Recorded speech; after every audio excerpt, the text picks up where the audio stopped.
그 시간 하나님의 말씀 공독하겠습니다. 요한복음 12장 12절서부터 15절까지 하나님의 말씀 공독하겠습니다.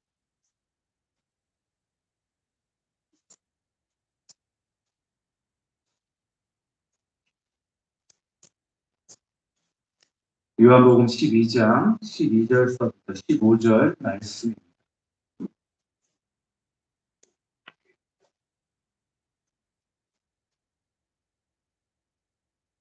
다 찾으셨으면 우리가 같이 한 목소리로 읽겠습니다. 시작. 그 이튿날에는 명절에 온 큰 무리가 예수께서 예루살렘으로 오신다라는 것을 듣고 종려나무 가지를 가지고 맞으러 나가 외치되 호산나 찬송하리로다. 주의 이름으로 오시는 이 곧 이스라엘의 왕이시여 하더라. 예수는 한 어린 나귀를 보고 타시니 이는 기록된 바 시온 따라 두려워하지 말라. 보라 너의 왕이 나귀 새끼를 타고 오신다함과 같더라. 아멘. 잠시 교회 소식 말씀드리겠습니다. 3월 네 번째 주일은 마지막 주일입니다. 마지막 주일 예배를 대면과 온라인 예배로 동일하게 드리고 있습니다. 특별히 오늘 이번 주일은 종려 주일입니다. 2월 17일 수요일부터 4월 3일 토요일까지 주일을 제외한 40일기간이 사순절이고 오늘은 예수님께서 예루살렘 성에 입성하신 종려 주일입니다. 4월 3일 토요일 날 오후 2시에 부활절 달걀 준비를 교회에서 함께 하겠습니다. 감동이 되신 성도님들은 오셔가지고요. 많은 시간은 걸리지 않을 것 같습니다. 같이 준비해 주시기를 바랍니다. 특별히 작년에는 고난주간 특별 새벽 기도회를 드리지 못했었는데 올해는 그래도 조금 여건이 나아져서 고난주간 특별 새벽 기도회를 내일부터 3월 29일 월요일부터 4월 3일 토요일까지 고난주간 특별 새벽 기도회를 드리겠습니다. 기도하는 마음을 준비하시고 다른 무엇보다도 예수님께서 왜 십자가에 달려 돌아가셨는지에 대한 그 명확한 이유를 발견하시는 그런 시간이 되었으면 좋겠습니다. 4월 첫 번째 주일을 부활주일로 지키겠습니다. 작년 같은 경우에 코로나 때문에 2주 정도를 연장해서 이렇게 부활절 예배를 드렸었는데 이번 주에는 올해에는 다음 주 4월 4일 첫 번째 주일날 부활주일 감사 예배를 준비했습니다. 역사서는 성경 읽기를 계속해서 진행하고 있습니다. 사무엘하 시편 꼭 읽으시고 지난주부터 잘 보시면 아셨겠지만 주보에 설교를 조금씩 요약해서 이렇게 올려드리고 있습니다. 꼭 그 주보를 좀 가져가 주시고 그래서 말씀을 묵상하시고 그래서 그 말씀으로 일주일을 좀 살아가시는 우리 성도님들의 삶이 되었으면 좋겠습니다. 이 시간 우리가 오전에 드렸던 찬양곡 다시 한번 찬양하고 하나님의 말씀을 나누는 시간이 됩니다. 예수 피로 힘입어 같이 찬양드리겠습니다.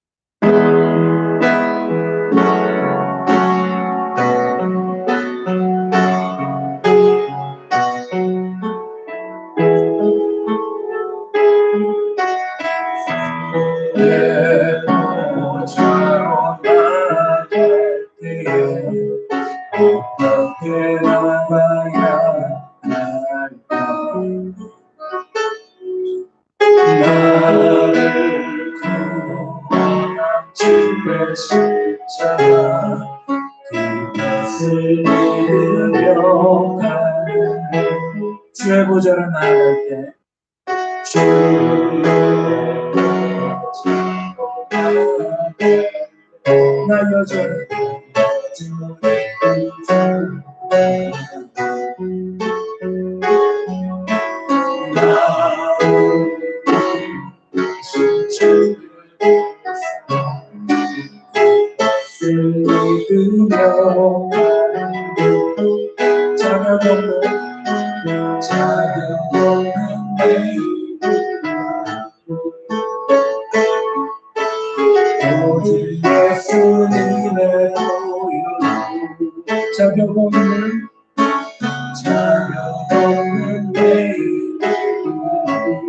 오직 예수님의 보혈로 오직 예수님의 보혈로 십자가에 묻어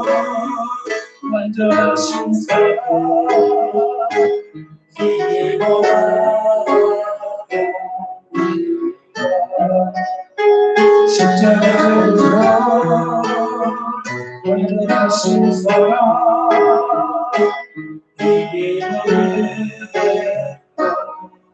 이 자격 없는 내일이 아닌 자격 없는 내일이 오직 예수님의 보여 자격 없는 내일이 아닌 자격 없는 내일이 아닌 오직 예수님의 보혈로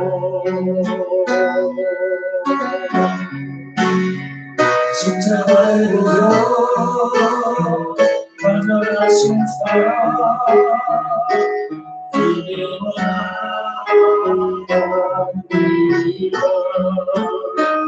십자가의 보혈 완전하신 사랑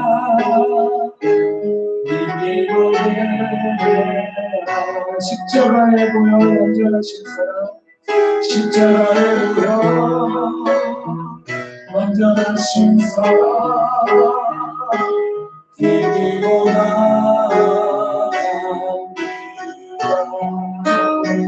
십자가의 보혈 완전하신 사랑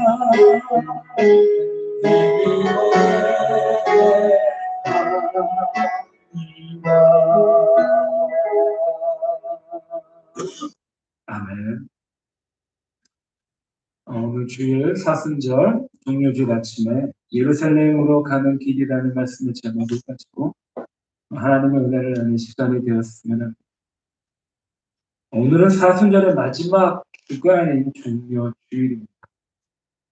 예수님께서 공생애를 이제 다 마치시고 십자가에 달려 돌아가시기 위해 죽으시기 위해 예루살렘에 어린 나귀 새끼를 타고 입성하셨습니다. 그때 예수님에 대한 소문을 많이 들었던 예루살렘 성 안의 수많은 거류민들 뿐만이 아니라 유월절을 지키기 위하여 원근 각지에서 온 수많은 유대인 디아스포라들 그들이 팜트리라고 하는 종려나무 가지를 들고 나와 아래 위로 흔들면서 예수님을 환영했습니다. 그래서 종려나무 가지를 흔들었다고 해서 종려주일이라고 합니다. 오늘 종료주일 이 아침에 예루살렘 성에 입성하신 그 예수님의 모습을 찬찬히 잘 묵상하시는 그런 시간이 되기를 바랍니다. 사람은 누구나 자기의 앞날을 알지 못합니다. 그래서 항상 불안해하지요. 그래서 지금 현재 내가 기쁘면 기뻐하고 내가 슬프면 슬퍼합니다. 또한 기쁨이 변하여 슬픔이 되기도 하고 슬픔이 변하여 기쁨이 되기도 하지만 사람들은 여전히 나의 앞날, 우리의 앞날, 미래를 예측하지 못합니다. 그래서 지금 나의 감정들이 그리고 내가 지금 처해져 있는 상황들 이것 가운데 벌어진 일들이 내 현실이 어떠하냐에 따라서 웃고 울고 기뻐하고 슬퍼하는 그런 바로 모습들이 우리의 삶의 모습들입니다. 바로 인간의 유한한 유한성이고 한계이지요. 하지만 우리가 믿고 따르는 예수님은 그렇지 않으셨습니다. 예수님은 하나님이시기 때문에 그 누구보다도 미래를 잘 아시는 분이십니다. 그래서 우리처럼 지금 슬프다고 해서 슬퍼하지 않으셨고 지금 좋은 일이 있다고 해서 기뻐하지 않으셨습니다. 모든 상황을 이미 헤아려 아시는 성자 하나님이시기 때문입니다. 오늘 본문 요한복음 12장 12절부터 15절 말씀에 예루살렘 거주민들이 이제 종려나무를 흔들며 호산나 다윗의 자손이여라고 연호하면서 우리가 예루살렘에 들어오는 당신 예수를 환영합니다라고 환영식을 거하게 하고 있습니다. 아마 우리가 저도 그렇지만 이런 환영을 이런 환대를 가지고 받으면 정말 기뻐하고 정말로 즐거워했을 것입니다. 저 사람들이 나를 정말 환영해 주는구나. 어쩌면 지금 예루살렘에 좋은 일이 있을 것 같다라는 생각을 가질 것입니다. 하지만 그 누구보다도 예수님은 잘 알고 계셨습니다.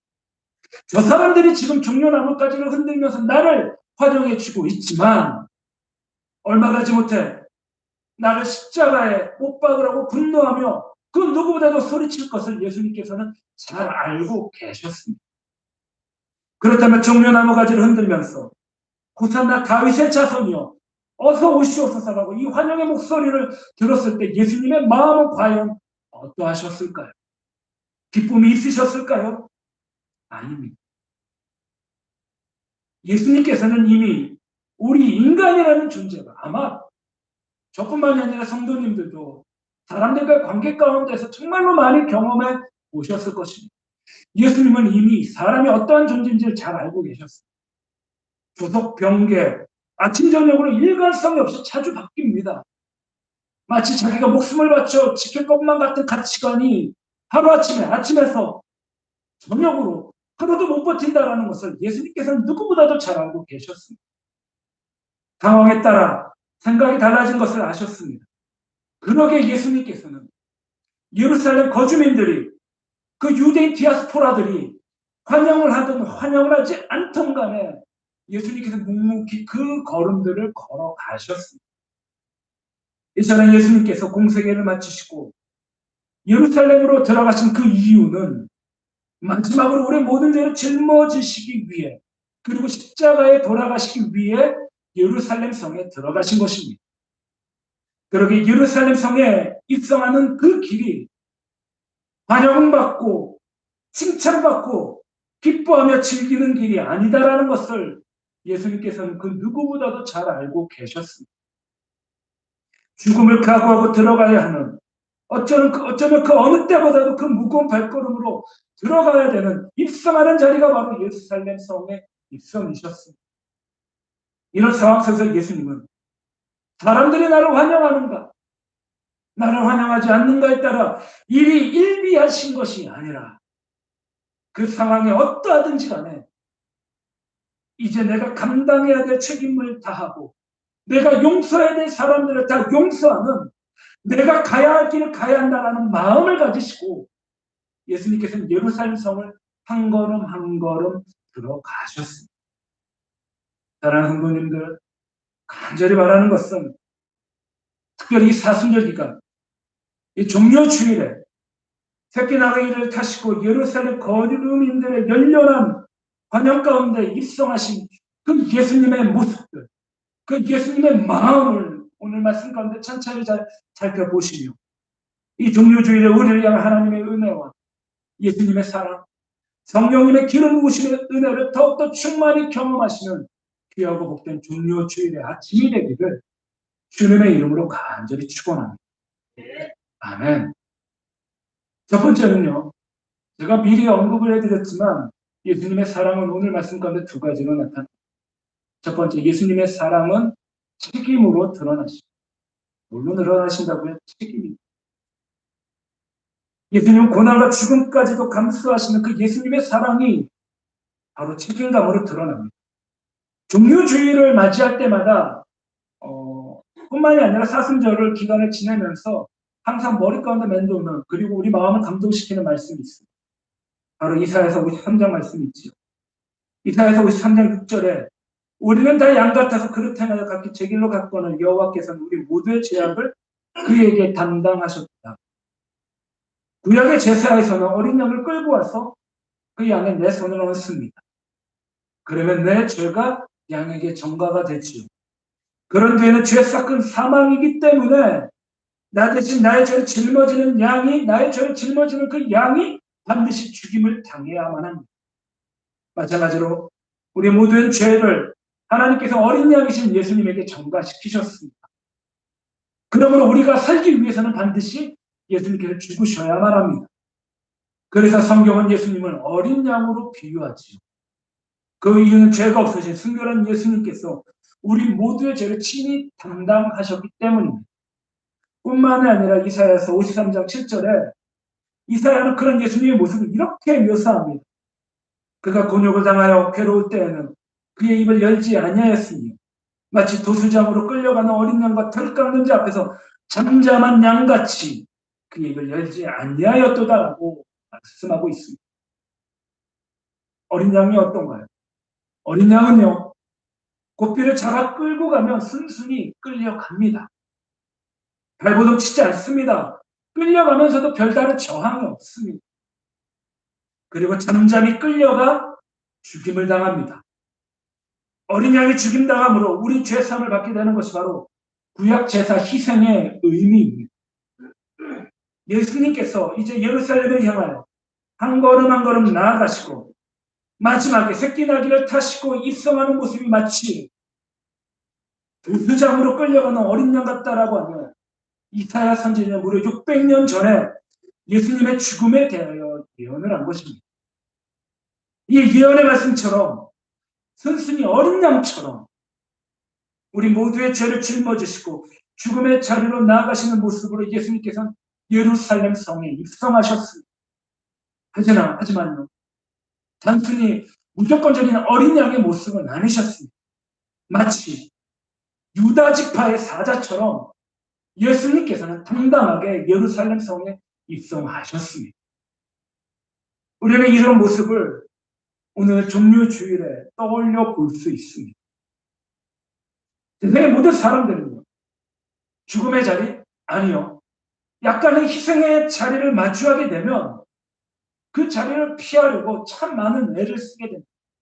저도 사람이기 때문에 그렇게 그 희생의 자리에 피하려고 애를 쓴 적들도 정말 많이 있습니다. 그리고 나는 감당 못합니다라고 평소에 아무리 당당했던 사람이라도 위기 상황을 맞이하게 되면 두려워서 떨게 됩니다. 때로는 그 자리를 피하고 싶어서 도망을 갈 때도 참 많이 있습니다. 그런데 놀랍게도 우리 예수님은 도망가지 않으셨습니다.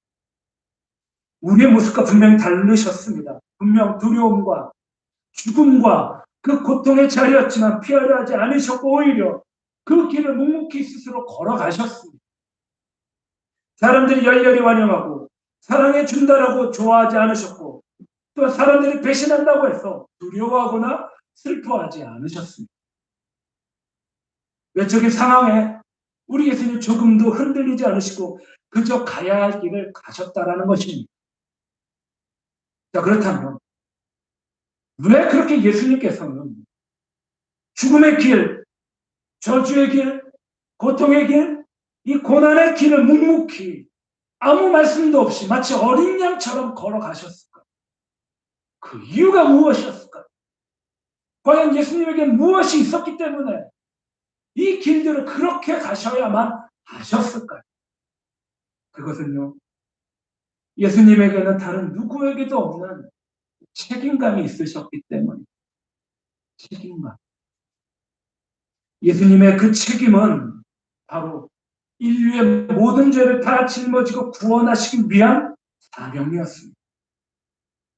그리고 지금까지 예루살렘에 입성해서 그 사명의 길을 당당히 나아가시는 그 예수님의 책임감 있는 사명자의 모습을 우리는 발견하고 이 아침에 묵상할 수 있습니다. 이처럼 사람이 책임감을 가지고 산다는 것은 우리가 믿고 따르는 예수님의 모습을 통하여 정말로 잘 발견할 수 있습니다. 이 시대는 책임을 지려고 하지 않습니다. 늘 누군가를 탓합니다. 누가 시켜서 그랬습니다. 그것은 저의 책임이 아닙니다라는 고 말하고 있는 그런 시대입니다. 책임을 지려고 하지 않는 것은 그 자체가 미성숙한 모습입니다. 우리 사회가 서로 책임을 지려 하지 않는 모습, 그만큼 우리 사회가 미성숙하다라는 의미입니다. 세상은 책임지려고 하지 않습니다. 책임을 지면 큰일 납니다라고 얘기합니다. 그리고 책임을 피해야 된다라고 말합니다. 그런데요, 놀랍게도 교회와 말씀과 예수님께서는 우리 가운데 책임을 지라고 말씀하고 계십니다. 그렇습니다. 책임을 질 줄 아는 성도가 바로 예수님의 뒤를 따라가는 제자들입니다. 이 세상이 책임을 지는 사회로 변화되고 성숙한 사회가 된다라고 하면 예수님이 책임을 지신 것처럼 성도들도 이 땅에 책임을 지려고 하는 마음과 자세를 가지고 세상을 살아가야 되는 삶의 모습이 반드시 필요합니다. 물론 책임을 지는 자리에 결단코 결코 쉬운 자리 아닙니다. 모욕을 당하기도 하고 손가락을 질을 당하기도 합니다. 내가 가지고 있는 재정적으로 많은 손해를 볼 수도 있습니다. 오해를 받을 수 있는 그다지 유쾌한 자리가 아니다라는 것입니다. 그럼에도 불구하고 성도들은 반드시 책임을 지는 자리에 있어야만 합니다. 예수님의 일대기를 그린 영화들이 참 많이 있습니다. 그중에 헐리우드 배우인 멜 깁슨이 만든 영화 그리스도의 고난, 패션 오브 크라이스트. 예수님의 고난과 죽임을 당하신 일을 2시간 동안 아주 집중적으로 역사적 고증을 잘 가지고 만든 영화입니다. 제가 지난주에 잠깐 언급해 드렸던 그 영화입니다. 그 영화 장면 중에 잊지 못할 장면들이 참 많이 나옵니다. 그 중에 한 가지 잠시 소개해 드리자면 예수님께서 비아돌로 로사의 길을 올라가신 빌라도 법정부터 골고다 언덕 그 800m 길을 올라가십니다. 그런데 채찍에 맞아 이미 모든 기운과 진이 다 빠져버리셨습니다. 일어설 수도 없는 지경에 이르게 되었음에도 불구하고 예수님께서 가쁜 숨을 몰아내시고 그 숨을 가지시고 다시 이를 악물고 일어나 다시금 그 골고다 언덕을 한 걸음 한 걸음 쓰러지시면서 또다시 올라가십니다. 사실 안 일어나셔도 그렇게 크게 큰 상관이 없습니다.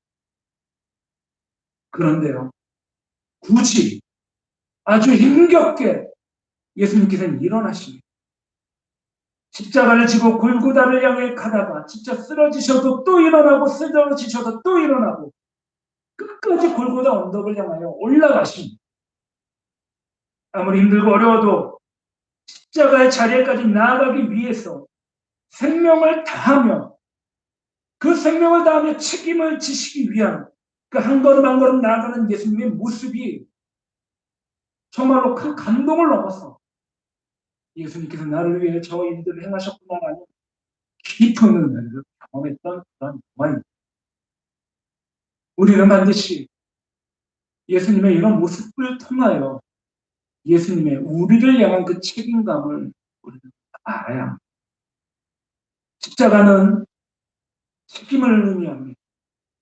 책임은 곧 사랑입니다. 우리를 향한 예수님의 책임을 다 하셨기 때문에 예수님께서 십자가에 달려 돌아가실 때 마지막에 다 이루셨다라고 말씀하셨습니다. 사랑하는 성도님들, 우리가 이 세상에서 살다가 생명을 다하여 하나님께서 오라고 하시면 무엇을 했든지 그것들을 다 내려놓고 반드시 주님 앞에 나아가야만 합니다. 그때가 언제가 될지 모르지만 우리는 그 누구도 빠짐없이 다 주님 앞에 나아가야만 합니다.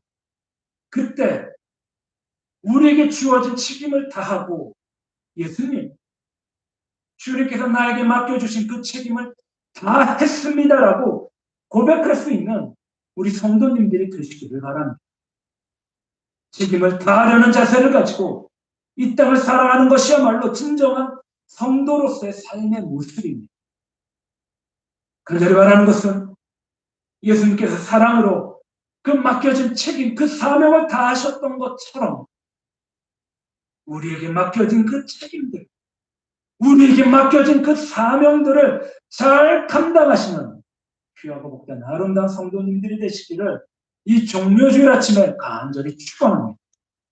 아멘. 자, 예수님의 사랑은요 책임이다라고 말씀드렸습니다.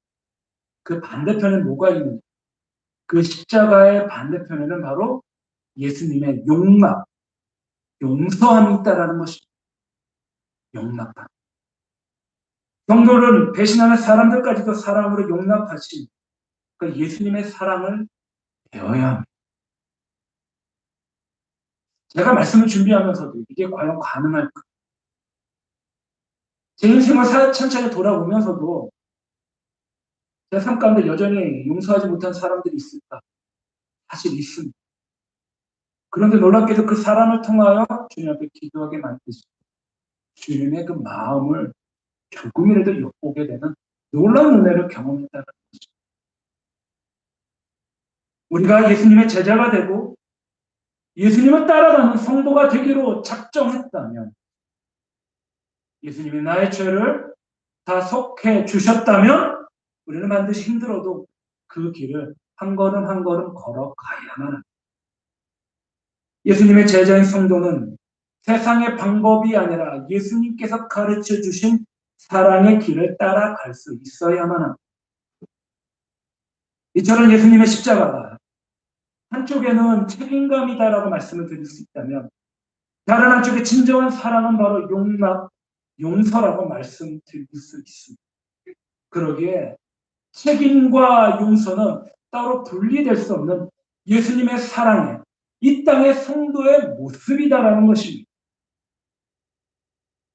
세상 사람들은 사랑이다라고 하면 그저 감각적이고 감정적으로 생각할 때가 참 많이 있습니다. 내가 행복하고 좋으면 그것이 사랑이다라고 합니다. 그런데 내가 미워하고 내가 용서하지 못하면 과연 그것을 사랑이다라고 말할 수 있을까요? 사랑의 진정한 모습은 그런 것이 아닙니다. 그런 감정은 지극히 낮은 수준의 사랑이다라고 이야기할 수밖에 없습니다. 종료주일에 예수님께서 나귀새끼를 타시고 예루살렘 성에 입성하십니다. 그리고 그 예수님의 모습을 보고 수많은 사람들이 종려나무 가지를 흔드시며 환영을 하십니다. 예수님께서 그 모습을 보시고 마냥 기뻐하셨을까요? 마냥 좋으셨을까요? 아닙니다.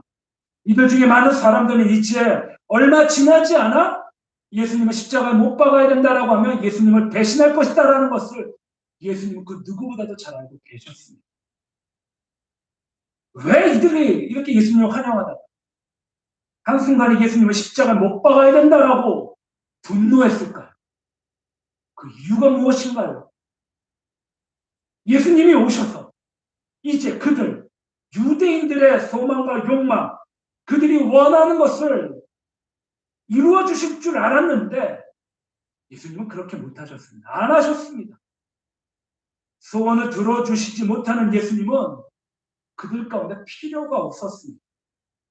분명 메시아다라고 호산나 다윗의 자손이라고 외치며 그 구약에서 그 예언 가운데 말씀하신 메시아가 예루살렘에 들어왔는데 이제 왔으면 그들을 정치적으로 억압하고 있는 당시의 로마 군인들, 로마 제국을 싹 쓸어버리고 이스라엘이라는 그런 정치적인 그 독립국가를 이루실 줄 알았는데 그런 것을 안 하고 계시니 이제 메시아라는 말은 거짓말이 되고 말았습니다.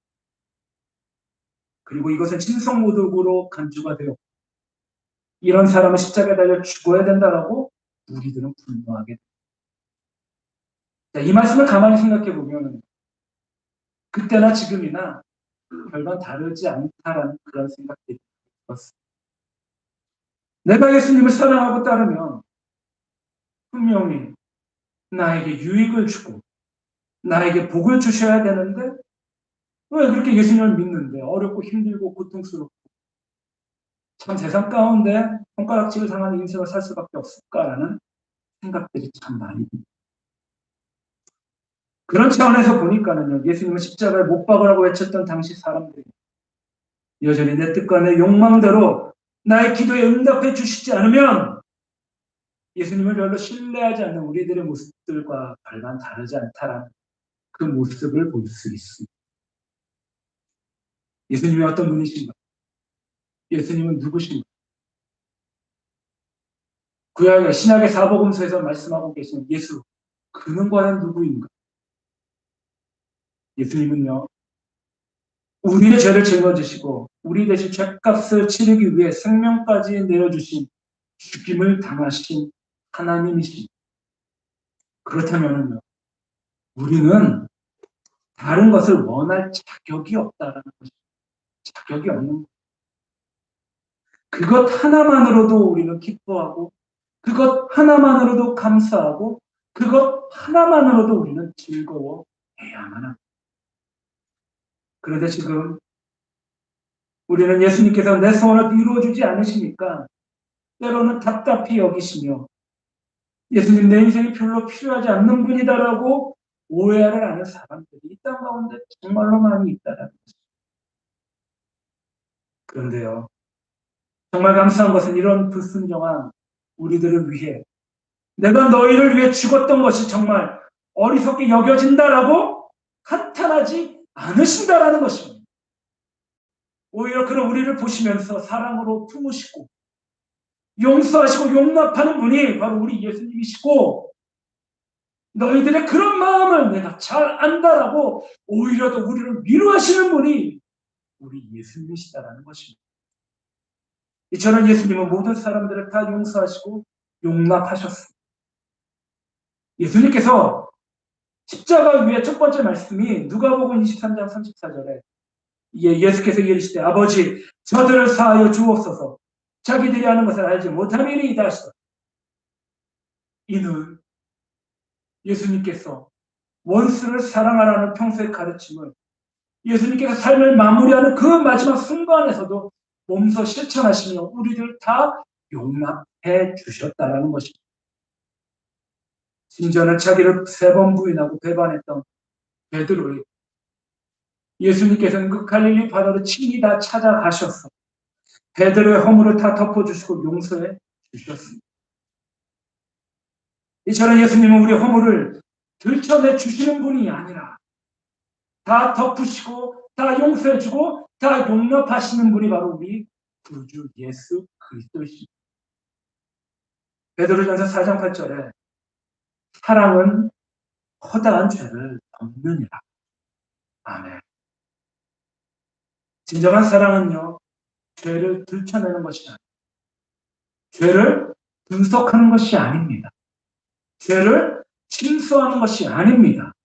진정한 사랑은요, 바로 그 죄를 덮어주는 것입니다. 원인이든 결과든 다 필요가 없어요. 그냥 주님의 사랑으로 덮어주는 것입니다. 이처럼 우리가 그 사랑으로 오늘 우리 하나님께서 우리의 죄를 다 덮으십니다. 그러시면서 우리에게 그 사랑을 배우라고 하시고 성도의 사랑은 이러한 사랑이다라고 우리 가운데 말씀해 주십니다. 예수님도 우리의 죄를 덮어주셨으니 우리도 이제 그렇게 우리의 이웃의 죄를 덮어주는 것이 지극히 마땅합니다. 사랑하는 성도님들, 이 사순절 기간 동안에 우리의 죄가 예수님으로 의하여 용서를 받았듯이 우리 주변에 우리의 원수가 된 사람이 있다면 다 용서해 주시기를 바랍니다. 정말 쉽지 않아요? 내 힘으로 안 됩니다. 예수님의 사랑으로만 가능합니다. 내가 이웃을 용서할 때 하늘로부터 놀라운 은혜와 복이 또한 영적인 신비, 주님만이 주실 수 있는 그 구원의 그 놀라운 기쁨의 은혜가 우리 가운데 있다는 것입니다. 그래서 우리가 그 주님을 바라보며 나를 용서해 주신 그 사랑을 더욱더 경험하고 깨닫고 나도 누군가를 용서해 주며 살 때 우리의 삶에 하늘의 기쁨이 임합니다. 특별히 이 고난 중간에 주님이 나를 용서하신 것처럼 우리도 주변 사람들의 허물을 덮고 그 이웃을 위하여 그 사람을 위하여 중보하며 기도해 줄 수 있는 그런 멋진 그리스도인들이 되시기를 주님의 이름으로 간절히 축원합니다. 아멘.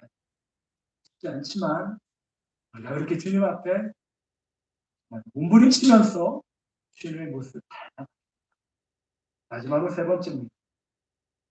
그 십자가의 사랑이 한쪽이 책임감이고 한쪽이 용서라면 이제 그 사랑을 경험한 우리는 주님 앞에 나의 주인처럼 겸손히 내어놓아야만 합니다.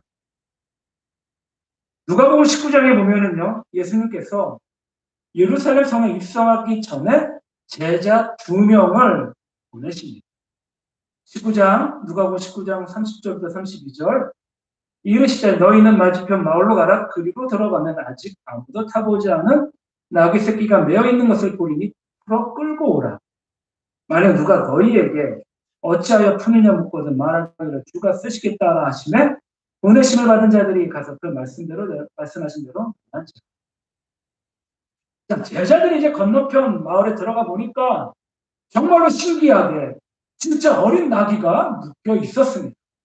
그리고 그것을 풀어 가지고 오려고 하니까 나귀가 있으니까 그 나귀의 주인이 있겠지요? 나귀 주인이 이렇게 33절과 33절에 물어봅니다. 나귀 새끼를 풀 때 그 임자들이 이르되 어찌하여 나귀 새끼를 푸느냐? 예수님의 두 명의 제자들이 대답합니다. 대답하되 주께서 쓰시겠다. 놀랍지 않습니까? 나귀 주인은 불평 한마디도 없이 그 나귀를, 그 새끼 나귀를 내어주게 됩니다. 그런데요, 이 상황을 우리가 가만히 좀 음미해 보고, 그 상황들을 우리가 좀 가만히 묵상해 보면, 정말로 어이없고, 좀 당황스럽고 황당한 그런 상황입니다. 말이 안 되는 상황이에요. 근데 놀랍게도 이 나귀 주인은 그것들을 다 허용합니다. 이것이 성경에 나와 있고, 또 우리가 많이 접했기 때문에 쉽게 넘어갈 수 있었지, 만약 어느 누군가가 우리 집에 와 같이 나가는 물건을 가지고 가면서 주님께서 쓰시겠다라고 하면 우리는 과연 어떻게 반응할 수 있을까요?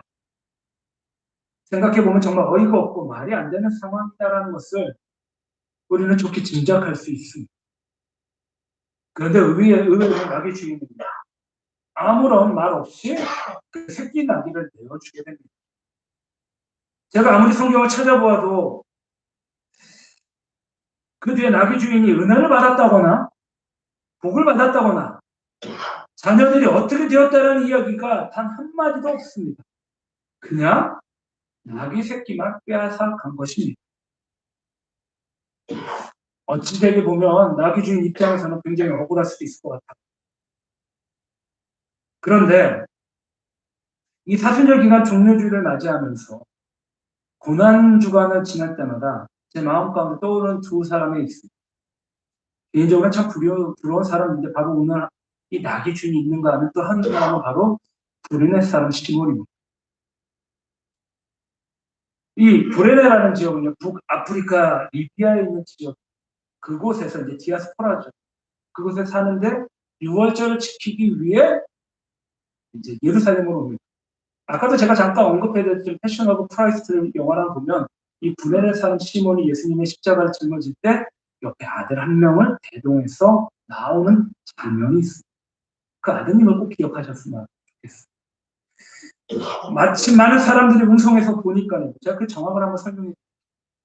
한 남자가 십자가의 들보를 지고 맞기도 하고 쓰러집니다. 그런데 한쪽에서는 그 사람을 조롱하고 야유합니다. 근데 희한하게도 또 반대편에서는 눈물을 흘리고 우는 사람들도 있어요. 아주 진풍경이 펼쳐진 이런 상황 가운데 구레네 사람 시몬이 이게 도대체 무슨 일인가 하고는 돌아가서 자기 갈 길을 가려고 하는데 로마 군인이 이제 불러세웁니다. 이 사람의 십자가를 내가 대신 짊어지고 가라라고 하죠. 명령합니다. 시몬의 입장에서는 정말 억울하죠. 구경하지 않고 그냥 갈 길로 가면 좋았을 것을 머뭇거리고 그냥 구경하다가 억지로입니다. 억지로 자기를 붙잡아서 저주의 상징인 십자가를 지고 죽을 수밖에 없는 죄인 옆에서 그 무거운 십자가를 짊어지라고 합니다. 그리고 이제 어쩔 수 없이 그 무거운 십자가를 지고 골고다 언덕까지 대신해서 올라가게 됩니다. 그런데요, 그 십자가의 주인 브레네 사람 시몬은 예수님이신지, 그리고 예수님이 어떤 분인지를 과연 알고 있었을까요? 아니요, 전혀 몰랐을 것입니다. 오늘 정말 내가 재수가 없네. 뭐가 정말로 안 풀리고 안 좋은 날이 힘들게 예루살렘까지 왔는데 내가 이 저주의 상징 십자가를 짊어지고 갈 수밖에 없는 이 상황이 정말 답답하고 안타까웠을 것입니다. 그런데요, 나중에 시몬이 우리 죄를 위해 이 땅에 오신 그 살아계신 하나님의 십자가를 대신해서 짊어지었다는 것을 알게 되었다면 얼마나 놀랍고 그리고 얼마나 영광스럽고 기쁘고 감사했을까. 그리고 구레네 사람 시몬의 행적을 성경을 통해서 잠깐 좀 정리해 보면 하나님의 은혜가 그 가정 가운데 임하는 것을 찾아볼 수 있습니다. 마가복음 15장 21절을 보면 구레네 사람 시몬에게는 두 명의 아들이 있습니다. 알렉산더와 루포의 아버지 구레네 사람 시몬이 시골로부터 와서 지나가는 알렉산더와 루포라는 아들이 있었습니다. 제가 아까 그 영화의 장면에서 모르겠어요. 그것을 의도했는지 잘 모르겠지만 아들 한 명을 대동하고 그 십자가에 짊어지는 장면이 나옵니다. 그런데 놀랍게도 로마서 16장 13절에 보니까 주 안에서 택하심을 입은 루포와 그의 어머니에게 문안하고 그의 어머니는 곧 내 어머니입니다. 얼마나 많은 일이 아닌가. 구레네 사람 시몬이 로마 군병의 강요에 못 이겨 억지로 짊어지긴 그 십자가를 억지로 지고 간 그 일이 거기서 끝난 것이 아니라 이제 시간이 지나서 사도 바울을 돕는 아름다운 믿음의 사람들의 이름에 당당히 그 아들 루포와 그의 아내가 기록되어 있는 것을 보게 됩니다.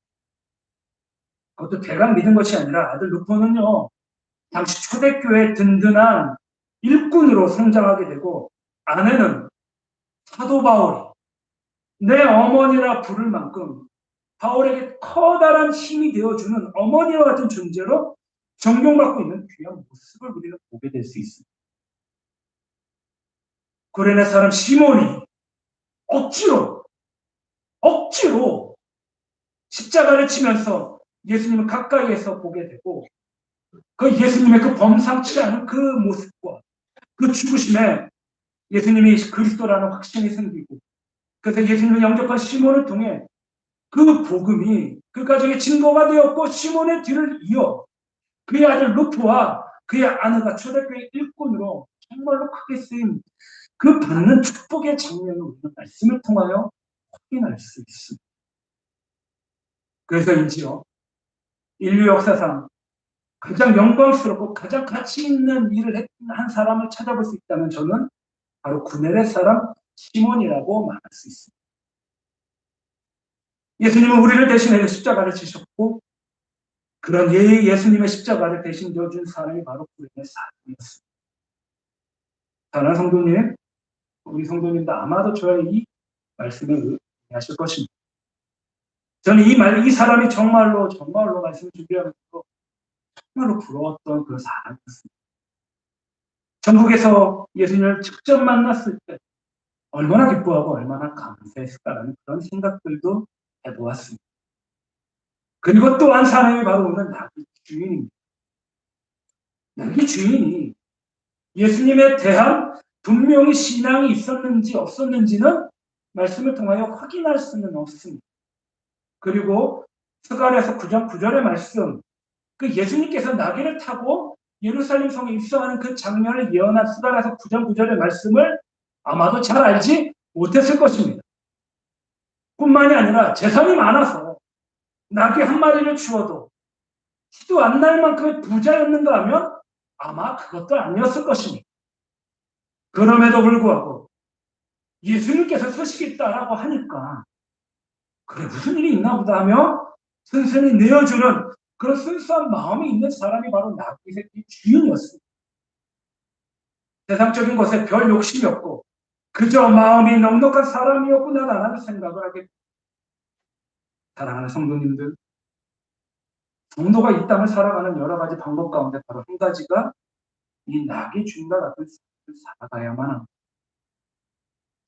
세상보다는 주님 앞에서 순수하고 순전한 그리고요 이해 계산적인 것이 아니라 그 누군가에게 필요하다면 아낌없이 내어주는 것입니다. 이런 넉넉한 마음이 성도에게는 반드시 필요합니다. 요란스럽게 예수님 환영합니다라고 하며 예루살렘 입구에서도 종려나무 가지를 흔들 필요가 없습니다. 또 베드로처럼 조금 있다가 예수님을 3번이나 부인할 것처럼 부인할 사람이면서 내가 예수님을 위해 죽을 수 있습니다라고 호들갑을 떨 필요도 없습니다. 그저 나귀 주인처럼 겸손히 자신의 것을 주님을 위하여 그 필요함을 있는 나의 이웃을 위하여 내어드리면 됩니다. 어쩌면 그런 자신의 행동이 그렇게 대단한 것은 아닐 것이다라고 생각했을는지도 모릅니다. 그러나 나귀 주인의 헌신되고 순수한 넉넉한 그 마음으로 인하여 놀랍게도 구약의 예언의 말씀이 다 성취되었다라는 것입니다. 그래서인지 이 구레네 시몬과 나비 주인의 모습을 묵상할 때마다 마음 가운데 부러운 마음이 참 많이 들었습니다. 그런데 또 가만히 반대편에 서서 우리가 생각해 보니까 그렇게 부러워할 만한 이유가 별로 없습니다. 지금도 우리는 우리의 삶 속에서 예수님의 그 십자가를 대신 짊어질 수 있습니다. 나귀 주인처럼 오늘도 내가 누군가를 위해 나의 나귀를 예수님의 영광을 위해 하나님의 영광을 위해 우리는 내어드릴 수가 있다는 것입니다.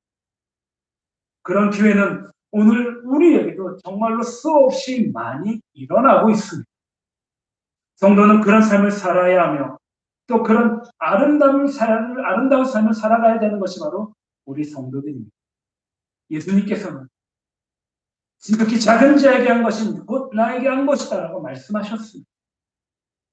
이 세상을 살면서 하나님의 영광과 예수님을 위해 때론 구레네 사람 시몬과 때론 어린 나귀 주인처럼 그렇게 주님 앞에 겸손히 내어 주시는 귀하고 복되고 아름다운 성도님들의 삶이 되시기를 이 사순절 종료주일날 주님의 이름으로 간절히 축원합니다. 아멘. 오늘은 예수님께서 예루살렘에 입성하신 종료주일. 우리는요 종려나무를 가지를 흔들다가 예수님을 배반한 사람이 아닙니다. 하나님의 뜻을 이루는 일에 필요한 도구들입니다. 그리고 또한 내가 할 수 있는 일이 있다면 그 일들을 자원해서 잘 감당하고 주변에 어려운 나의 이웃들이 있다면 그들을 위해 당신의 십자가를 내가 대신 져드리겠습니다 하는 그런 넉넉한 마음이 있어야만 합니다. 그럴 때요. 그 넉넉한 마음 가운데 주님께서 넉넉한 은혜를 부어 주십니다. 우리 사랑하는 성도님, 예수님에게서 그 십자가의 그 한쪽의 책임감, 한쪽의 용서함, 용납함, 그 예수님의 그 사랑을. 그래서 어린 나귀를 주님 앞에 드렸던 그 나귀 주인의 그 헌신들, 다른 무엇보다 이 사순절 종료 주일에 이런 예수님의 그 겸손과 섬김의 십자가를 더욱더 귀하고 복되고 아름답게 닮아가시고 사랑하는 성도님들이 되시고 이 사순절 아침에 주님의 이름으로 가득 축원합니다. 아멘. 기도드리겠습니다. 사랑하는 은혜가 풍성하신 하나님 아버지 감사드립니다. 우리 예수님 이 종료주일에 그 모든 것들을 감당하고 감내하시기 위해 어린 나귀 새끼를 타시고 예루살렘 성에 입성하셨습니다. 그 이유가 무엇인가? 우리를 향한 그 사명들, 그 책임감을 감당하시기 위하여 우리를 용서하고 우리를 용납하시기 위하여 그 십자가의 그 모든 죄를 우리 주님 홀로 담당하기 위하여 예루살렘 성에 입성하셨습니다. 주님, 우리가 그런 주님의 모습을 깊이 알고 우리 삶 가운데 삶 따로가 아니라 우리 삶이 신앙이 되어 주님의 그 십자가를 이 땅 가운데 잘 감당하길 원합니다. 그래서 주님, 나에게 맡겨주신 주님의 그 사명들, 나에게 맡겨주신 나의 이웃들이 있다면 주님, 그 어린 나귀의 헌신을 배워 우리들 또한 아버지 주님을 향하여 나의 이웃을 향하여 아낌없이 헌신할 수 있는 귀하고 복된 성도가 되게 해 주시옵소서. 그래서 주님께서 이 땅 가운데 보여주셨던 그 겸손과 섬김의 십자가를 잘 따라가는 제자들이 되게 하여 주시옵소서. 감사드립니다.